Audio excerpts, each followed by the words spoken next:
খাদ্যরসিক বাঙালিরা ডেকার্স লেনে চিত্তবাবুর দোকান চেনে না, এরকম হতেই পারে না। এটা ঠিক একটা দোকান নয়, এটা হচ্ছে একটা emotion. Chicken stew, fish fry, ghugni, chicken কষা, চিলি চিকেন, উফ আর কি চাই। একটু চা, টোস্ট আর একটা ফিশ চপ। চলুন জেনে নি যখন মাঠে খেলা থাকে তখন চিত্তবাবুর দোকানে কি খেলা চলে।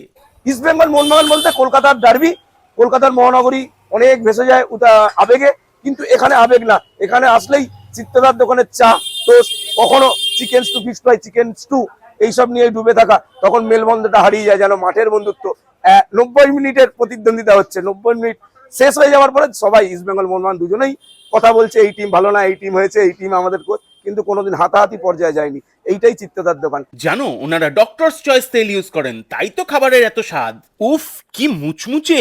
স্বাদের উৎসবে একটাই চয়েস, ডক্টর চয়েস। স্বাদের উৎসবে একটাই চয়েস, ডক্টরস চয়েস।